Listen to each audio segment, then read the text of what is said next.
For the third year and counting, Richard Skipper has been celebrating the artists you love.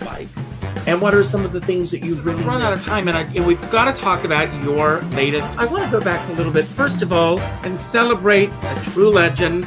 Richard Skipper is all about celebrating life, art, and his guest body of work. And did you pursue performing opportunities while you were in high school? Please join us while he showcases these diverse and talented individuals. Here's Richard Skipper.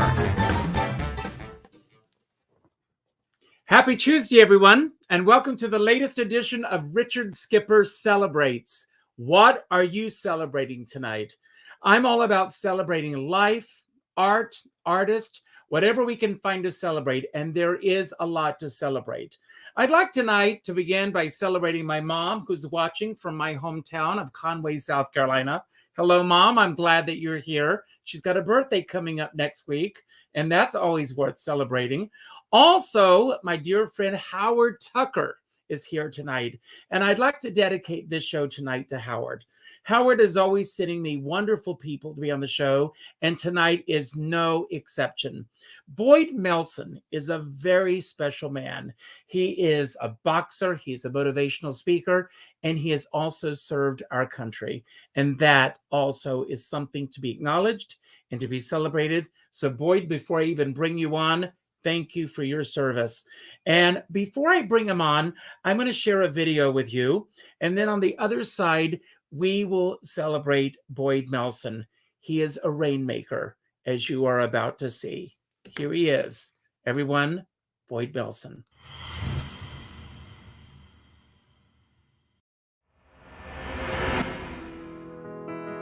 I don't have the answers because I deal with challenges every day still, and I fall short every day. What I do have are perspectives through my life's experiences. And those are the raindrops I have here to offer. It's not so much me being that drill sergeant telling you, you have to do this and you have to believe. And if you believe, even when belief isn't even an option any longer, but you choose to make it an option because you get back up no matter how many times you fall down, say the same thing using the same type of words over and over and over again. His boxing is not only raising money, it is a symbol for what the community must do for itself, and that is fight. Talk to me about Fight to Walk. What is the organization? To create awareness for the very first clinical trial in the United States using umbilical cord cells for spinal cord injuries. So people are not chained to their wheelchairs for the rest of their lives, and we're getting them out of their chairs. Fight to walk. The patterns you create are what allow your thoughts to turn into opportunities. How much you want to suffer? How much do you want to suffer? How much do you want to bleed? I think the scariest things at times is we're afraid to push ourselves to find out who we are. We may believe who we are. We have this whole self-concept where this person, I believe I'll be this, I'll be this, I'll be that. But we've never actually got to a moment to test what our internal steel is, our metal. And I say the worst place to be, I believe, in the world, to find out who you really are for the first time, is when everything's on the line. Boyd was a young freshman who had just completed plebe boxing. He was a plebe or freshman at West Point. And I wondered who this young freshman was who kept hanging around and going to practice, and I never could quite get his name right. I ended up knocking out the captain of the boxing team, who was a senior and a firstie. And I very quickly knew who he was. So that's how it started.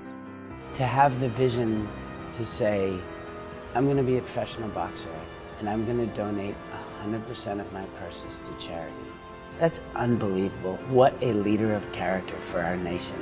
And he's a young captain in the United States Army Reserve. You know, it's strange. I don't know at what point or what day in my life when I woke up, but at some point I started to realize that I'm no longer the future. It just passed. And it was sad. It was disheartening because I don't want to think I'm getting older. But I think it's an innate circle of life, a rhythm to your existence where you start realizing you have to prepare those underneath you. And I always wanted to offer and give to those younger rising up. But now I just felt this need. Tell everyone at home what you've gained as a boxer coming through, what you've learned and what you gained as a human being through boxing. It complemented what I learned by going to West Point, and that is how to not get overwhelmed. How to slow reality down around you so you're breathing, and if you focus on your breathing, everything else slows so you don't panic. So that's who I am, and I have all these stories to offer with raindrops attached to each, and I hope you appreciate them. And my hope, because raindrops represent hope, is that they will help inspire something, especially around your curiosity, so you can be more curious to think about how you may be able to change your life's weather, moving forward or right now. And being curious, that's the key to a life, because that's what children have as a gift that we seem to lose somewhere along the way. And being curious is, who said it? The great Kobe Bryant, be curious.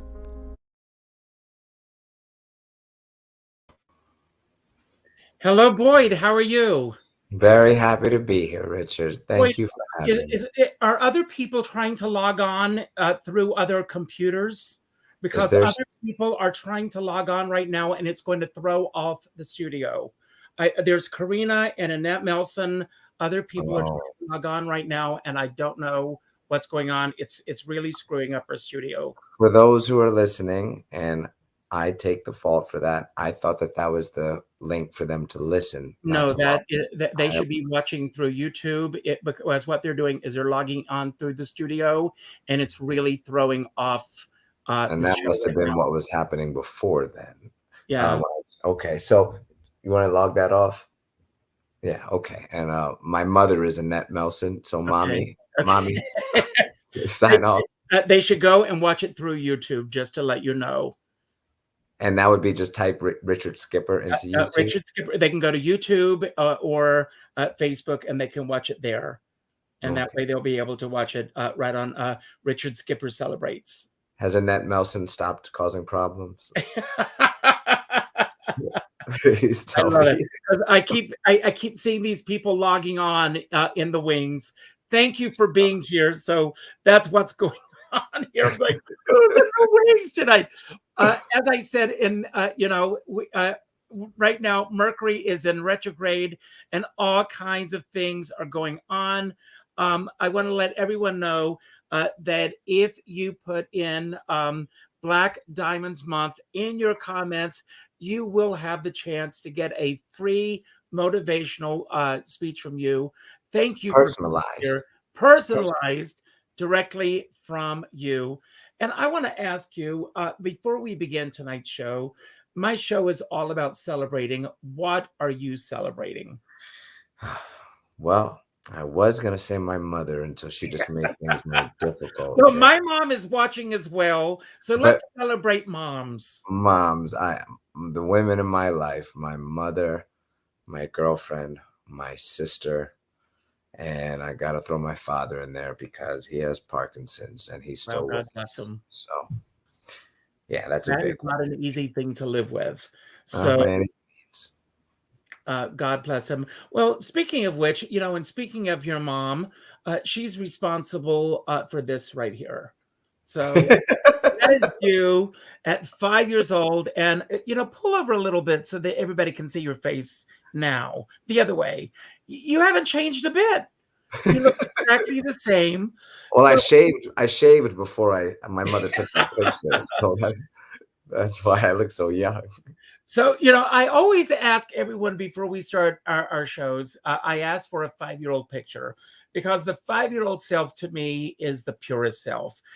That's that self before school starts, before life begins to take over. And I want to know a little bit about that 5-year-old little boy, Boyd Melson. Who were you? I know that you were born in California. Tell us a little bit about what your life was like at 5 years old. I was living in Brooklyn, New York. I moved there when I was 10 months old. My father was assigned to Fort Hamilton Army Base as an Army medical recruiter. He was 2-time recruiter of the year. He recruited more people into the medical corps in the Army than any other recruiter they had 2 years in a row. Mm-hmm.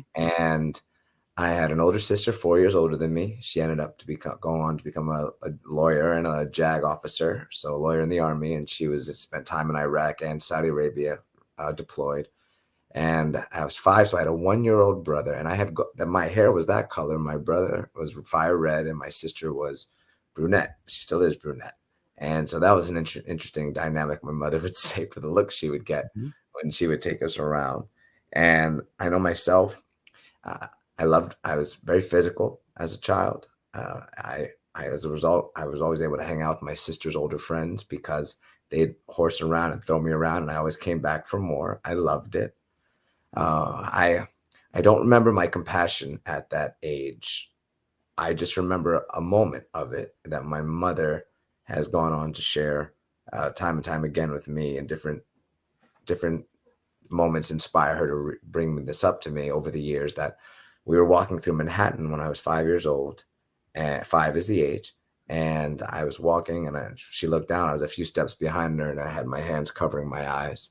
And she asked me, "Boyd, why are you covering your eyes?" And I said, "Mommy, because it hurts." And she said, "What hurts?" And I said, "Seeing the homeless people, it hurts me, Mommy." And I remember always asking her if we can give them food when we walk by them. So I do remember that at 5. I believe I was a happy child. I also know that I tested the limits of my parents' patience frequently. And 5 would have been when I start pre-K. And I guess that was when my attachment to my mother first started showing itself, because I remember the feeling of being dropped off at elementary school. I remember this.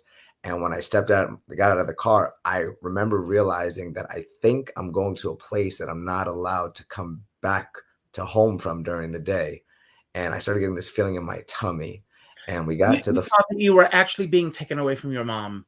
I knew that I didn't understand it was school, but I knew that we were going someplace that we had built up for, and she was going to be leaving me. And my mother talks about this often. I threw the biggest fit in the hallway, screaming and crying because I didn't want her to leave me.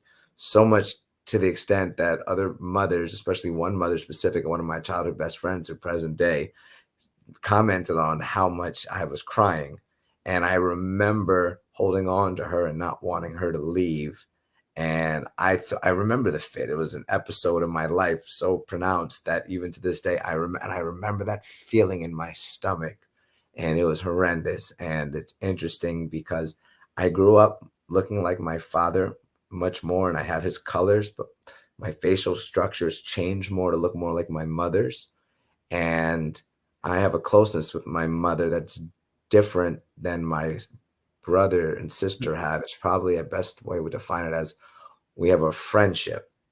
And with a friendship, two strong-minded adults, we have disputes quite frequently. And because it's such a close friendship, you would think that sometimes there are disputes where we wouldn't talk to each other for years, and it only takes a day or that, and then we're just back because we love each other so much.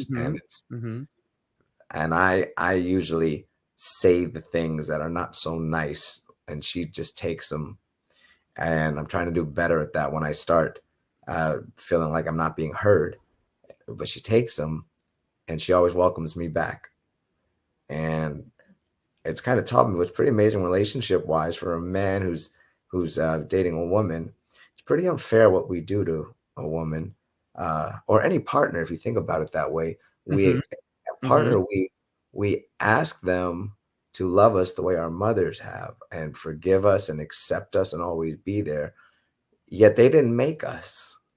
But we want them to love us and have that type of patience for us. Think about how cruel that is to put on another human, that we want I that. think that's true. I mean, we're going to get into a lot of these layers because you are a motivational speaker. You speak to so many people, but don't you think that with what we're going through right now with each other, my belief is that all of us carry through every single day basically the baggage that we and the life lessons that we bring with us throughout life on to other people.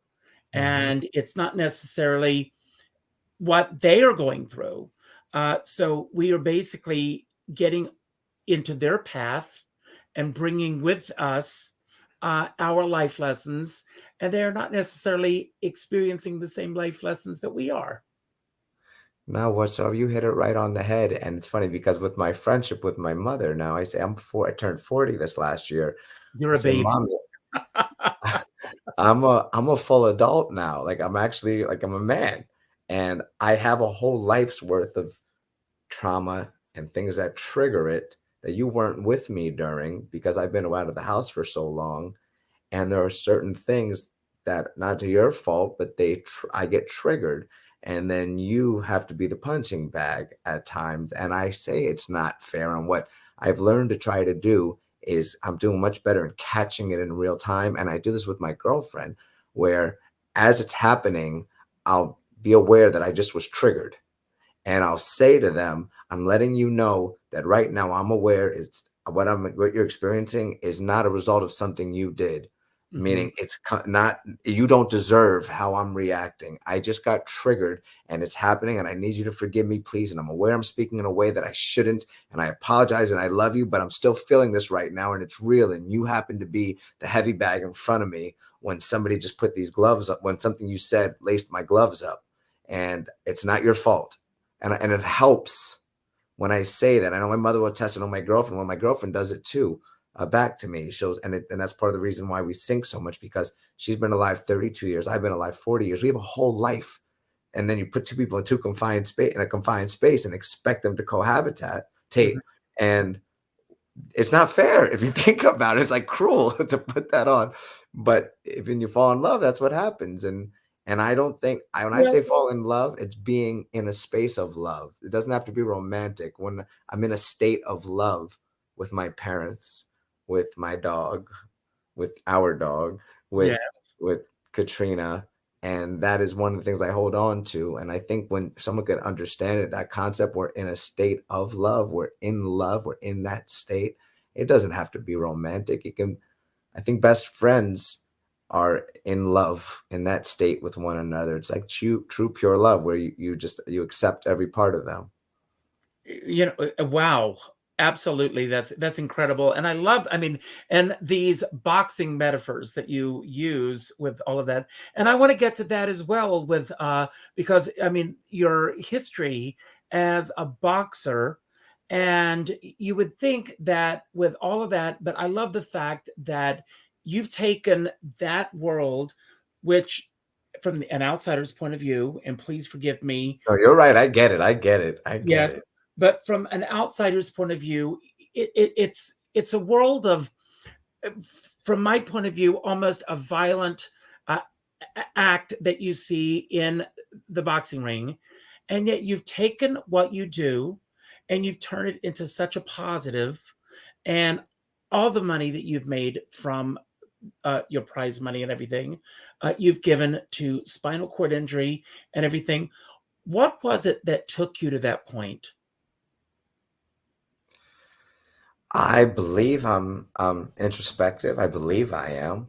And I believe I'm aware, and I've grown to be more aware of what triggers me and where I've fallen short and the casualties I've left behind in life while trying to chase my goals that didn't need to be casualties.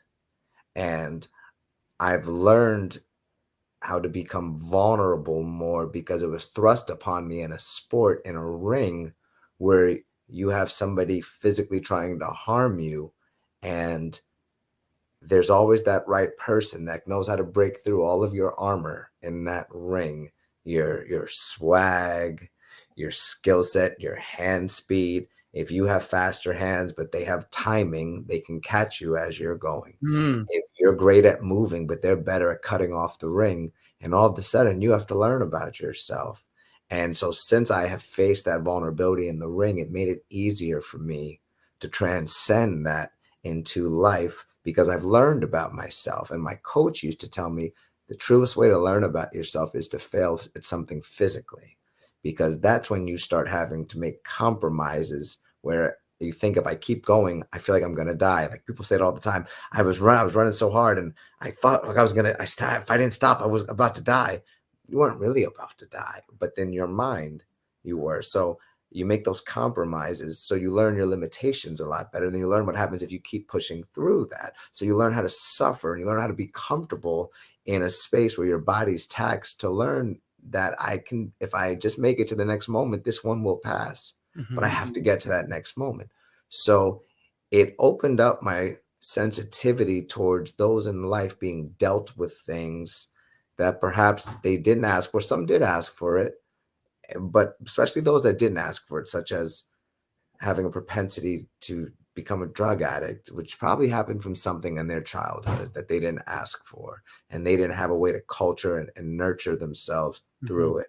And or if they had a physical different ability put on them by life, or if they've chose to love somebody that society's not happy. They didn't choose to love. They were created to love somebody that society may not be happy with. And now they have to deal with how just these things thrust upon them that are ridiculous and ugly. And it's not what they were created for. They're created to be happy, point blank. We're all created to be happy.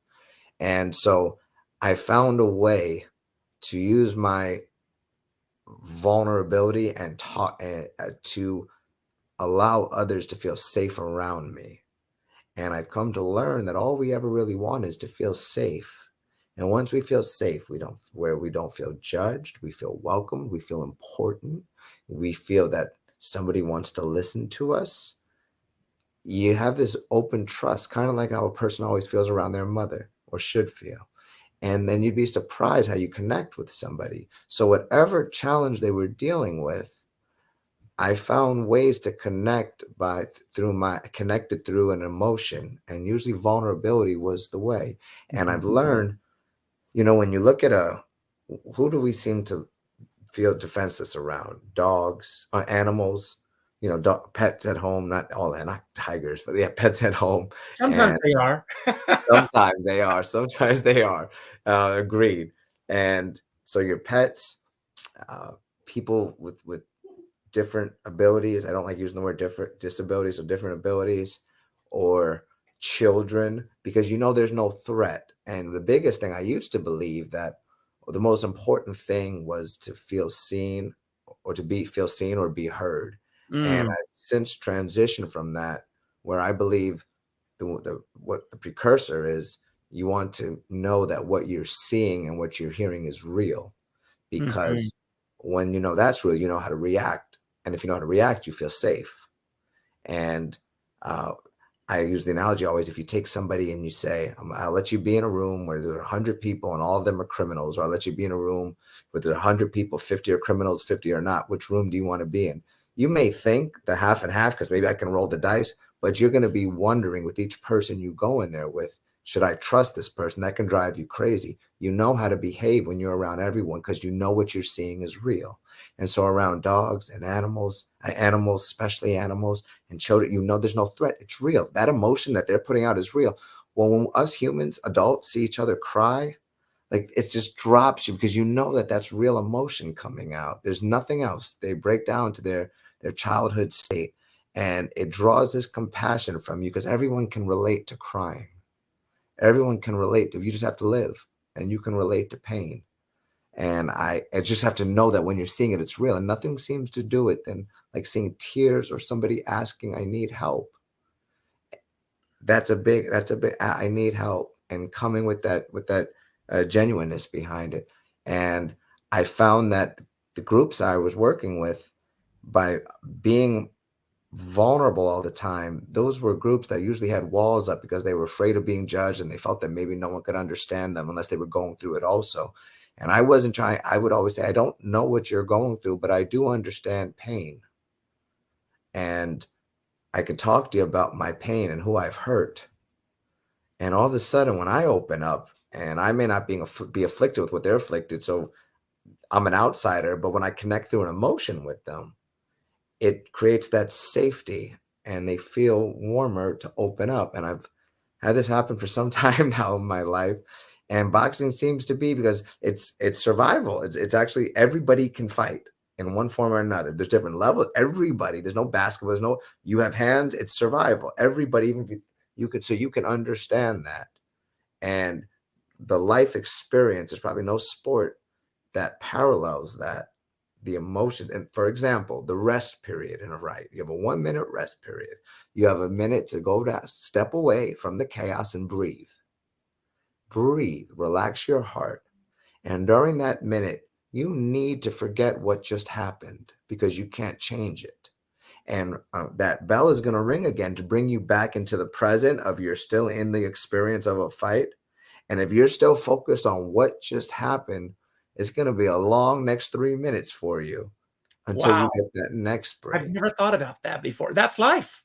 That's Yeah. life. And that's in a nutshell right there. That's how Well, we live thank our you. lives. I agree. And thank you. I'm having No, you. I'm serious. I mean, we have to get on with our lives. We have to, if we dwell on what happened yesterday, instead of thinking, I posted something today on Facebook as an artist. Um, you know, I'm in a business, and a lot of my friends that are watching are in this business where we deal with daily rejection. Is the audience going to show Mhm. up? Are people going to watch this show? Are they going to approve of what we talk about? Are they going to like what we talk about? Are they going to share this with their friends? Are they going to do a myriad of things that we are here talking about tonight? How are they going to respond to it? And are they going to reject us or whatever? We deal with this daily.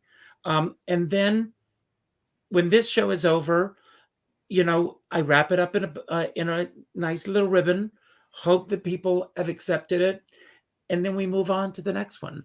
And tomorrow's a new day, and then the Mhm. next day, and the next day.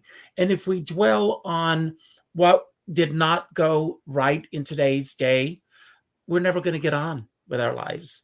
And we all Right. have to I look at each day as a lesson. I look at what I can glean from that day, and then I do my 3 things of gratitude each day, and then I move on to the next day. And that's just a wonderful way of thinking. I'm gonna look at things differently now. They That bell is gonna ring. It's interesting. My good buddy, he played for the New York Giants, Super Bowl winner. His name is Lee Roos. I call him my Uncle Roo, Lee Rusan. He was a halfback from the late 80s. And he used to tell me all the time the play clock used to save us because you only have X amount of time in the huddle. It snapped you back into now every time because if you went into that distracted, you were going to miss the play for the next one. And if you lamented on what happened and you're on that line you're going to mess up the play and you may get tagged hard by who's trying to tackle you or defend you. And that also inspired my thought about with boxing and the same amount, that space that you put on in for it. And it's interesting. Often I believe in times we end up becoming a victim to who we were. And we put these handcuffs onto our past. And it's silly when you think about it, but I still do it. So I know it's still silly, but it still happens because I'm human. We're handcuffed to something that we can't change. It's over. But we allow the pain, and those are those triggers. And that's the life experience, to try to work through them. And the best thing I think you can do is say them out loud so you hear what you're thinking and I wanna don't just ask let. I Yeah. wanna ask you, what was that pivotal moment that got you on the path to becoming a boxer? I took boxing at West Point, all plebes. At the time when I went, there was just male cadets had to. Now both genders have to. It's a mandatory course your freshman, which is called plebes year, and it's a mandatory course you have to pass. Mhm. And it's half a semester, 20 lessons. They don't teach you how to be some great boxer, but they teach you how to believe in yourself when pain, which is the closest you can get to combat. Because again, with the school we're going to be leading men and women. So we better be ready. And especially my class graduated in 2003. The war in Iraq just started in April of that year. So it was or March. And the class that graduated in 2001 in June at 9/11. I mean, it can be right that soon. So they'll pass you in that class as long as you fight back. You may get a D, but as long as you fight back, because you got to believe you'll be alive. You don't turn away to look away, or maybe you should go to a different school then, because it's not for Mhm. everybody. Mhm. And I did it, and I I have just when I used to play basketball, I was my main love growing up. I Mhm. loved playing defense because I loved the idea of having to try to stay physically with somebody and move my feet quick enough to not allow them to get past me, and then use my physicality at the same time. And I didn't realize how well that transcended into boxing, along with having a mind and being able to think. And the coolest thing was I always believed before I started boxing that I would be the type that if I got hit, I wouldn't look away. Still didn't know. And that's a big thing there. You don't know. Mike Tyson's famous line is everybody has the perfect game plan until they get punched in the face. So, but that's life, right? That really is, until something goes wrong. And it helped me believe that I was who I believed I was. And I just decided I signed up for the school tournament that year. And usually the intercollegiate team, the West Point boxing team, they sign up too, and they sweep the weight classes. And I'm a freshman, and I signed up, and the captain, the senior who was the captain of the boxing team, was in my same weight class. And, plebes versus seniors, which are called firsties, that's almost like the Red Sox against the Yankees, that type of bitterness, because they've been hazing us all year. And I ended up knocking them out in front of half the school. And then I decided to join the school team next year. And both times I was reticent to take on that challenge. I guess at that age, I didn't realize at the time, I was always hungry to figure out if I am who I believe I am. And so I took it on. And then with that, and it's incumbent upon you not to be afraid to fall short, because it could happen. That comes with it, the package. And then I joined the school team the next year, and I was heck bent against doing that, and I still did it, and I won the national title for all colleges in the nation, intercollegiate. And then I found out that the Army had a program for its elite athletes with your missions to make the Olympic team, and that's your assignment year round. And 6 months out of West Point, I ended up beating their best guy, who was ranked #1 in the nation for the Olympic hopefuls, not collegiate boxing, which is a club sport. And then the next year, I ended up becoming Did you even imagine that you had this within you? I would have, if somebody ever would have said to me before going to West Point, do you believe that if you learned how to box, you'd be good at it? I would say yes. And a big part of it was due to my father, with his constant monologues he would deliver to me since I can remembering, of sitting me down and, son. So I'm biracial. My father's Louisiana Creole. My mother was born in Israel. She's a Sabra. Her parents are Holocaust survivors out of God bless them. Poland. Yeah, absolutely. And thank you. And my mother served in the U.S. Army, so she's very tough also. And coming over they were immigrants coming over. So growing up in New York, that's in the 60s, that's tough when you're especially you're not coming from, they lived in a lower economic class, as all the immigrants did when they first came over, just about being tough. She joined the U.S. Army. And then my father would sit me down, and he would just remind me, say, son, you have to remember, you are, I know how light you are, but you're a young black baby, and you come from kings and princes in Africa and royalty and scholars. And you have to remember that the world's going to be full of shadows, and shadows love the light. They can't exist without light. Light needs to be there for a shadow. So they're going to keep coming after you. And you have to stand strong and glow when they come, and you have to stand strong and glow bright enough for those around you that need help. And he would just, like, these in-depth monologues to a 4-year-old, where I'll share with parents. I'm not a parent yet. Your children remember if you keep saying it, no matter how young they are, because I don't remember when I lived not hearing this over and over again. So it was that belief system. And I have a daddy that the night before I fought the captain of the team, he drove up to West Point and snuck into the barracks. That is so beautiful. I'm tearing up hearing that. He snuck into the barracks to say, do you have any? Oh, man, you're gonna make me cry. Oh, no, that's so beautiful that your father said that to you. Yeah, he would sneak into the barracks, and he snuck into, not allowed to be there. And he said, tell me, what is it you're nervous about tomorrow in the fight? Tell me, let's come up with a strategy. He drove up from Westchester up there to do it. And then having my mother she drove up to see me. She once drove up, saw me, drove back, and then I found out I was going to be in another place that she was allowed to see me, just got right back in the car and drove another hour to come up and see me. And my mother introduced me to sports growing up, and she was a tomboy growing up. So she opened my life to my eyes to that life. And then her brothers, my father was working all the time in the Army as a recruiter, very long hours, many days of the week. They brought sports into my life. They all helped father me, all of her siblings. And so I was around, you have Holocaust surviving children. That's a toughness.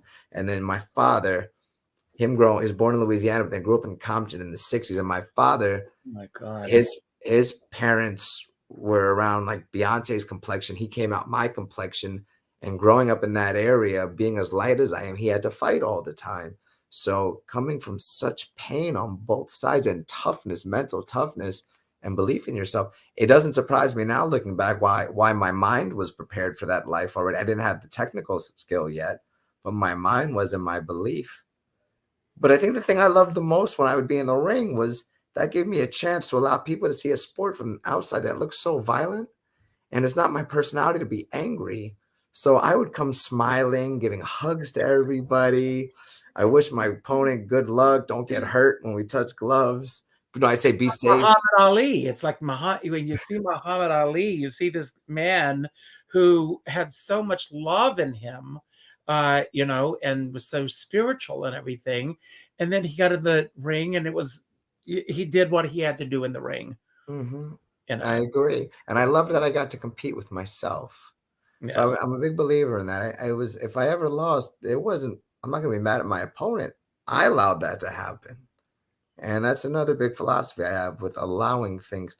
We allow things many times to happen. We put ourselves in positions. We don't communicate as we should. When I lose my cool, I'm the one who's, no matter what the other person's doing, I'm the one. If I'm losing when I don't want to, that's my shortcoming at that moment. I don't say you made me do it. I say you did something and I reacted by doing this. Well, we know about the successes that you have, but what about those low moments as well? I mean, I am assuming, I could be wrong. You're very right. There's tons of moments. That there are moments where you are knocked down in the ring, and to fall down in front of hundreds or thousands of people who see you go down for the count. What are those moments like for you psychologically, to see those moments happen? And it's not something that happens. A lot of us have defeats, and some of those defeats happen in the dark shadows. But for a boxer, especially someone who reaches the heights that you've reached, to go down in defeat, when you've reached those heights, what are those low moments like for you? So so my senior year, my very last match in college, I made it to the finals of the Collegiate National Championship, and I did not have my hand raised at the end, and that was the first time I got to experience what it feels like to should have won something but didn't, and to the extent where the fighter I competed against and his coach, sort of the only people that didn't have me win in that whole arena were three of the five judges. And I remember everybody started booing, and I grabbed his hand and I forced it because I didn't want his moment to be taken by something that was not his fault. It was out of his control. He didn't ask for them to score how they did. He fought his best, and I didn't want him to feel bad. And I raised his hand and started clapping and shushed the crowd, and then they started clapping. So that was in the acute stage, that very immediate moment. When I got back to West Point and I started having people ask me how to go, and it was easy when I was there because everybody saw what really happened, so I didn't have to defend anything. When I got back to West Point and everyone starts asking me, and no one wants to give excuses, even if it's real, because it sounds like, oh, here's that other guy saying it. And I ended up having a breakdown one day, and I remember, I guess that's my first time experiencing. I didn't know that was what a panic attack may have been, but I completely started. Tears came down. I needed somebody to speak to. I didn't even go to class. I ran to the health clinic first, and the doctor wasn't there. And then I ran to my coach's office, and Coach Chris Hart, and I was sobbing, and I just asked him, and I said, and he was an Army Ranger, very tough, deployed. He was a West Point grad. And I said, Coach, why did this happen? Because I'm thinking about the story of it. This is the end. And I didn't know that I was going to continue by. I thought that was it. and I hadn't earned that position in the U.S. Army. I said, "This is how could, not even how, why?" And then he didn't even break stride. He just looking at his computer, and then he looks at me, he goes, "Do you know you won?" And I said, "Yes, coach." He goes, "Then who gives a shit?" And then he looked right back at his computer and kept typing. And what else did I have to say? I would think, and this is what I tell when I speak to children, and when it comes to bullying or feeling embarrassed or judged when I go to school, like, oh my goodness, have I spoken at so many schools? I say, do you think that any of the people that are critiquing you or talking trash or making you feel bad to your face or trying to embarrass you, think about you before they go to bed at night? Do you think that you matter enough in their life that they're thinking about you when they go home and they're laying in bed? So they have enough of their own problems. They have enough. I promise you. It says, you want to know who thinks about you before you go to bed? Your parents and maybe your teacher. That's who thinks about you. That's who you should worry about what they think.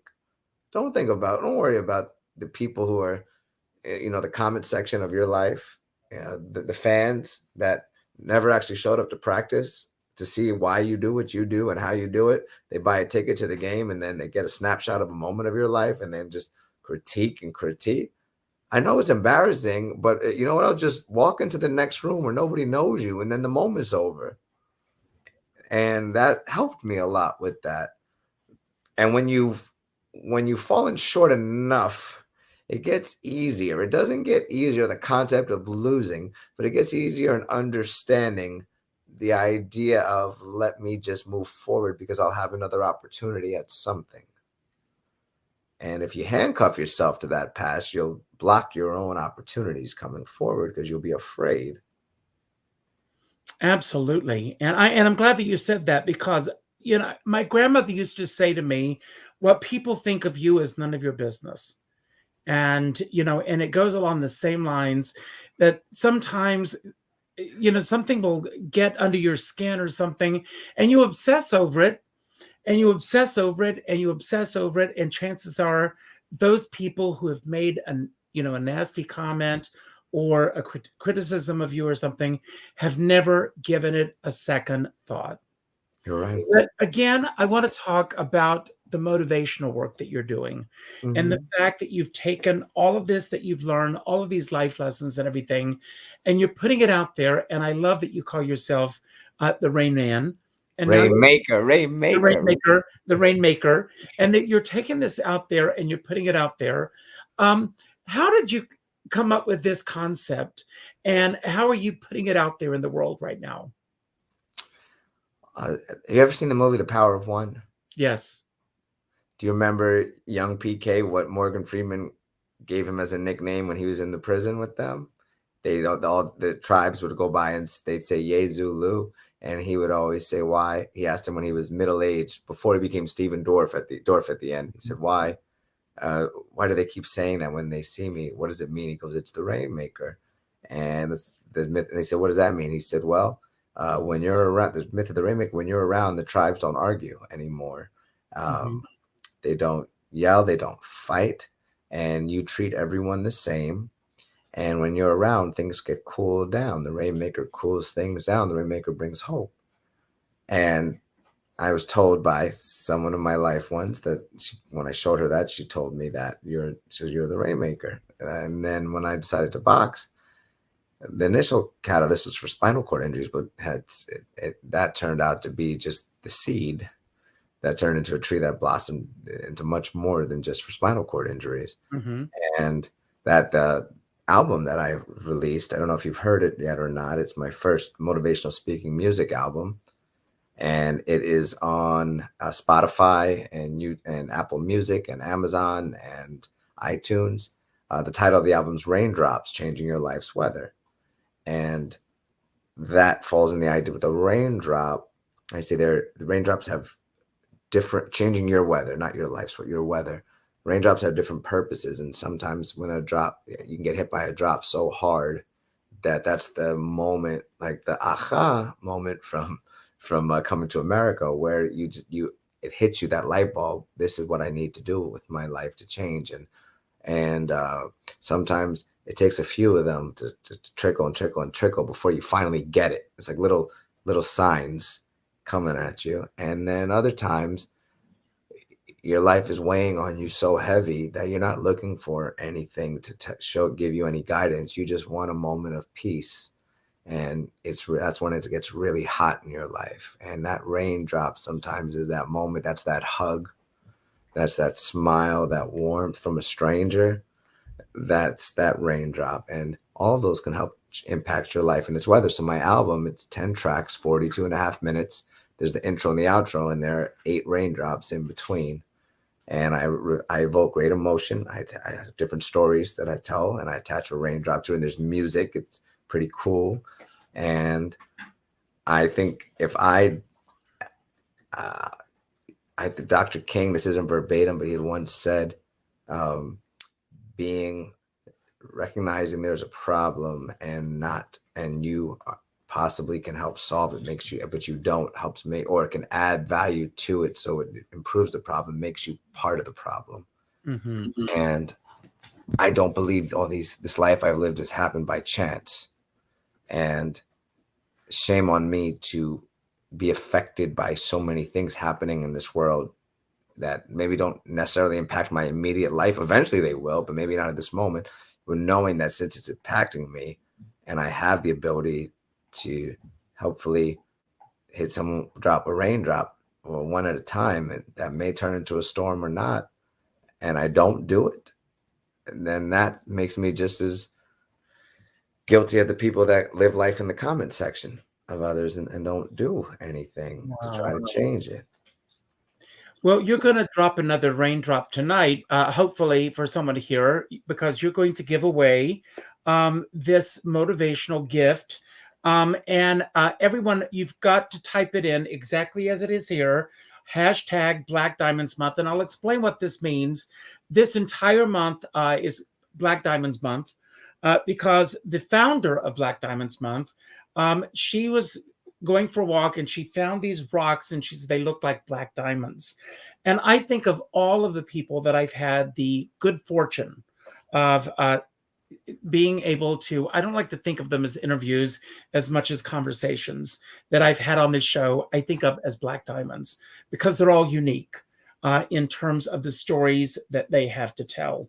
So if you type in hashtag Black Diamonds Month, and you've got to type it out as it is written in order. This is done randomly through StreamYard. I don't pick the winner. As you can see right now, there are only 3 entries, and those 3 entries are actually me because I typed them in on each of the platforms that I'm on. And I don't want to be the winner tonight because that won't be fair. I want it to be someone else. So we're going to wait a few moments. I've got some, I always end my shows with my tribute, my homage to Inside the Actors Studio with James Lipton. He always ended his show with some random questions that I pulled just to get a greater sense of who you are, Boyd. And as we go through this, this will give everyone a chance to do the hashtag Black Diamonds Month in their comment section. And I know you're hearing me. So do this, and this will give you to do this. So the first question that I have for you is, and I think I know the answer to this. Do you practice gratitude? And if so, name 3 things that you are grateful for today. This is for me to answer, or yes, for you? For me to answer. I very much practice gratitude. I actually have a track on my album called Wash Your Dishes, and that's about practicing gratitude because the dishes are the people in this world that help you get what you want. They help you prepare your meals to eat, to feel complete and nourished, and you better go back and wash them because they got dirty doing it. So I do. I'm grateful for having such a wonderful girlfriend I get to see my future in. I'm grateful for the fact that I have a mother that even at 40 years old helps me understand what type of love a mother has for their child, because I don't age in her eyes when it comes to the motherly duties that she wants to just keep doing because they make her happy. Helps me understand love more. And I'm grateful for how my mother has helped me learn more patience with what she shows me with how she takes care of my father. God bless you. And God bless you. That's wonderful. Thank you.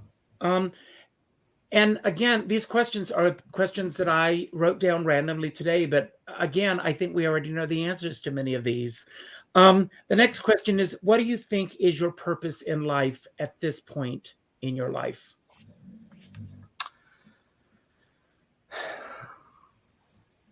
I believe my purpose is to better understand, to actively take the time to really understand through a more mature lens parts of myself that I was not so proud of throughout my life, that have hurt other people, and yet sometimes I keep repeating them. But to really champion my own attention to myself so I can be better for everybody that I meet from here out, despite the fact that I do keep falling short at times. Wow. God bless you. The next question is, what is the best ritual of your daily life? Being silly. That's a good ritual to have. Yeah. What period from history are you most fascinated with? What period from history? You know, I would probably the age of enlightenment, because philosophy seemed to be born then. Mhm. And much of what we are now are based off of those principles, and science started taking the forefront. And what I always think is all of the technology we have now, all of those laws always existed. So the tools were there in any moment in time as far as the principles behind how things work if you have the components for them. Yet it took so long to put them together. And at that time, when the breakthroughs start, and I've granted over the last 30 years, you've seen it jump. But I think the curiosity light bulb at that time in history, where people understanding, almost examining existence, and then perhaps not challenging what may have been written in religious doctrine, but becoming more curious to try to understand how it can also be complemented by science at the same time. So that area, and granted, and that brought great chaos to this world too. Absolutely. Absolutely. What would you most like to be remembered for after you pass on? That I made everybody I met feel important. Great. That's wonderful. What is the best prize that you have ever won? Being born to my parents. You're going to make me cry now. What is the best way for you to relieve tension?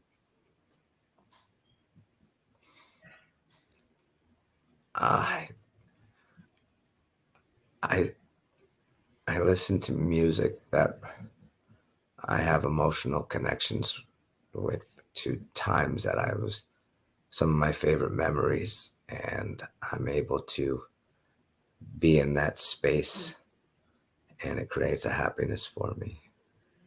Okay, wonderful. Whose smile can most easily persuade you or seduce you? And you better answer who I think you're going to answer. Whose smile can mostly? Well, my younger cousin just had her child, and that's the first time any of my first cousins on my on my mother's side have procreated, and her name is Aviva. And at least in present moment, that she's 2 months maybe or 4 months. Her Wow. that smile, she looks like a little beluga whale, which I kind of looked like, and the roundness to her head and her ginormous cheeks when she smiles. Yeah. All you got to Okay. do is see a baby smile to, I think, remember why it's worth living. And this is the last question. So this is your last chance to put in hashtag Black Diamonds Month. When have you been most honorable in your life?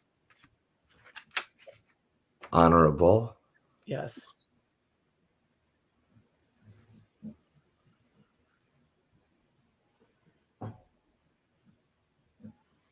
Probably every time I apologize. Good. Now I'm going to show you how this works. And again, I think that I am going to be the winner here because I don't think anyone else, see? They're going to say it was rigged, Rich. They're gonna say it's rigged because nobody else did it. See, there I am. So I'll tell Oh. you what, and you'll do one for me, and I'll tell you what I need later. Anyway, I have just absolutely loved you being here tonight. You are absolutely the best. Howard, thank you. For Isn't Howard great? When you thanked him in the beginning, that was just, you know how happy he gets when people take any time out to just show their appreciation. He makes you want to keep appreciating him just for how he makes you feel with how he shows you his gratitude. Yes. But don't go anywhere for a moment. I want to thank everybody who showed up tonight, including my mom and your mom as well. We love our mom. So thank you, everyone, for being here tonight. If this was your first time here at Richard Skipper Celebrates, I hope that it will not be your last time. My mission with this show is to celebrate artists such as Boyd and their body of worth. If it's your first time here, please subscribe. Check out the other artists that I've celebrated and the other artists that are coming up. Please leave a comment here on YouTube. Let me know what you think about the show and leave a comment about this show. And please share this with your friends and tell other people about the show. I also end every show by telling everyone to go out and do something nice for somebody else without expecting anything in return. Now, there is a site that I really love, and it's called whatyoumeantome.com. It's on the screen here. Boyd, write this down as well. It's called whatyoumeantome.com. I want everybody who's watching the show to go to this site. Then I want you to go to your Facebook friends page, and I want you to go to the 7th name that pops up. And I want you to go back to this page, and I want you to fill out the form going back to the 7th friend. And I want you to let that 7th friend know what they mean to you in your life. Because as a dear friend of mine, David Friedman, always says, we're all in this together, but we're not in the same boat. People need to know what they mean in your life. I always say, if you're going to go out in a boat, make sure you bring a skipper along. Now, Boyd, I'm going to leave the screen, and you've got the final word. Anything that you want to say to anyone who's watching right now about anything that we talked about tonight that you want to build upon, anything that we didn't talk about that you wish we had, or just any message that you want to put out to anyone who's watching. I hope you had a great time, and I hope that you'll come back anytime. And thank you. Thank you for the gifts that you've given to the world and that you will continue to give. And please stick around after the show is over, and I'll let you know what you can say in my little video. Do you mind doing that? I'll be happy to make the video for you. So, thank you so much. So I'll see you after the show. Thank you. You got it.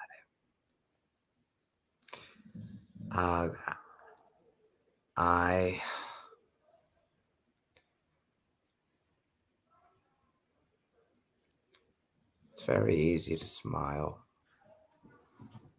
when you just think about one thing that made you happy. It's really easy to find an excuse for it. And It's even easier at times to find an excuse to be angry.